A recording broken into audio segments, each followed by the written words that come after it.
Scotty's en route to, it's obviously difficult to try and find a facility to get a scan for Scotty, but he's en route as we speak, so we're just waiting for the results to come back. But it's quite rare to see Scotty, lay down on a pitch and be carried off. He's generally very robust, so it was pretty disappointing to see him coming off the pitch the way he did, but we're hopeful that the scan shows up better than what that looked like. Would that rule him out if it were to be as bad as first feared? Would it rule him out of not only tomorrow's game but also the game on Saturday? We'll wait purely for the results of the scan, David. That's the position we're in. As far as Jacko's concerned, we're just going to have to be a wee bit more patient with Ryan as well. We're a wee bit hopeful that he could have been in and around the Hibs game, but he's unfortunate. We're just going to sit back and wait for Ryan to get fully fit. How confident are you in the boys that you've got at your disposal currently that they can get you through what is a sort of huge 4 days for the club? Yeah, I think it's been mentioned a few times that we've got a big squad, and I think that's what you need, to meet the demands of the schedule that we have. Obviously we're not focused in Europe at the moment, but the league schedule is very fierce. So this is where we've got to utilise and use the squad and try and rotate things, but being very careful of not disrupting the rhythm that we're in at the moment, because we're in a good place. Do you think that sometimes the focus on specific incidents in games means that they overshadow perhaps what have been some really excellent results for the team?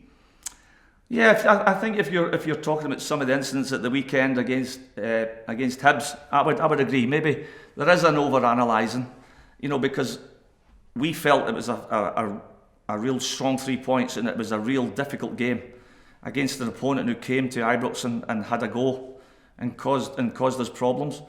So as much we were really pleased with the 3 points, but there was a lot of talk about the incidents within the game, and I would agree with you. I think we just tend to overanalyse things so much up here north of the border. Whereas it's a modern day thing because of all this, the social media and stuff and all the media interest. But we can't take away from the fact that we adapted well to conditions at the weekend and adapted well to get we had to fight really hard through the entire 90 minutes and more to win those 3 points. And looking ahead to tomorrow, when you've had 2 games against an opposition quite so quick together, is it a case of changing anything tactically, or is it more a case of saying to the players, we just have to be better than we were a couple of weeks ago? A bit of both. We debrief the game as we do it after every match, and we're disappointed because obviously we've got a good record this season of keeping the ball out our goal, but to concede 3 was surprising. But we debriefed it, and there was some uncharacteristic little errors in there, which we obviously want to put right, and we don't want it to happen again. But it just doesn't involve the back four and the goalkeeper. It involves the entire team, and it's the entire team that's kept a good clean sheet record. As far as in the other side of the pitch, we've got to trust our tactic. We've got to trust our forward players. When they go into that final third, they've got to take on the responsibility of getting shots away, going for combinations, and try to work the many different ways you can to try and break down the defence. And it's going to be tough. It'll be tough tomorrow. We expect it to be tough. St Mirren are in a great run as well, but we've got to trust ourselves. Given that then, Gary, do you go in with a point to prove, or is it a case of the element of surprises away from St Mirren? Your guys will know exactly what to expect if they didn't already.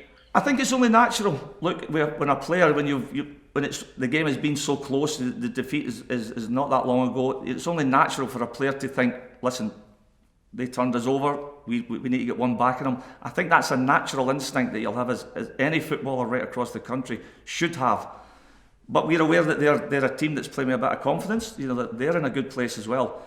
But we've got to go there, and it's got to be about us. We do all our due diligence on St Mirren. We know their strengths, but we've got to look at what we do on the night. And it's if we go there and perform and execute, we hope we can get the right result. Gary, can I just grab you on just a manager that passed away this week, and Jim McLean. Do you have any memories of him, and can you try and sum up to the wider audience exactly what he did for Scottish football? Yeah, as a young player, obviously I worked under his brother Tommy at Motherwell, and Tommy was great for my career. And I suppose that the two of them are similar in the fact that they both have an amazing love for the game. They are, and you could see that, their hunger and desire and the way they approach games and the discipline. But also the thing for me as a young player, a young player at Motherwell, in the early 80s, Dundee United were a team that had tremendous flair. And you think Hegarty, Neri, Kirkwood, Milne, Bannon, Sturrock, they had some fantastic players, and they played a real attractive style of football. And it was sad to see the news. As much as I didn't have any direct dialogue with Jim, you could always feel his passion for the game. And he was a big forerunner in Inverclyde as well. The Scottish education system of helping coaches and young managers. He was right at the forefront there, and I feel for his family. Just wondering how difficult it can be to keep the players focused on tomorrow night's game when there's such a huge game coming up immediately after it. Oh, listen, we're as I think it's been mentioned quite a few times this year. We're fully aware of the schedule. We're fully aware of what fixtures are near, but the big strength and what the players have shown is their focus to fully concentrate on what's directly in front of them. And the next game is St Mirren. And once we play that game, we'll turn our attentions to the next one. But we are fully focused on just concentrating on going to St Mirren and getting the right result. Given that it was St Mirren that knocked you out of the cup, does that one hurt just a wee bit more because there was silverware directly at stake, and does that spur you on for tomorrow? No, absolutely. There was disappointment, and that's only natural. The game's been debriefed and it's been dealt with. We were more interested in what sort of reaction the players would come up with, and that's been very positive. 9 points since that game, a couple of clean sheets, scored 3 goals on 2 occasions. So we're disappointed with the result, but the reaction has been very, very good. Gary, taking the European games out of the equation, is it fair to say that St Mirren are the one team domestically that's caused you the most problems? Well, the thing is, we've got a lot of respect for the way that they defend their goal. They're probably a product of their manager. He was a very, robust centre back. So their attention to detail when they defend their goal is very good. And that's the conundrum we'll have tomorrow. We'll go there, but it's as much as we respect what St Mirren are doing and the fine run that they're in. We're fully focused on us. It's about what we do. If we go there and execute and play to our capabilities, hopefully we can get the right result, Peter.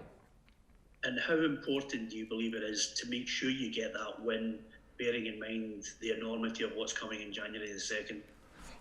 Well, as we go into nearly every fixture from day one, we've been under that pressure to get the right result. So this is just another game. Our preparation is short because obviously the amount of games, but we'll just begin into this game like we have been in the last 3 since that poor result in the cup, fully focused, looking to get the win.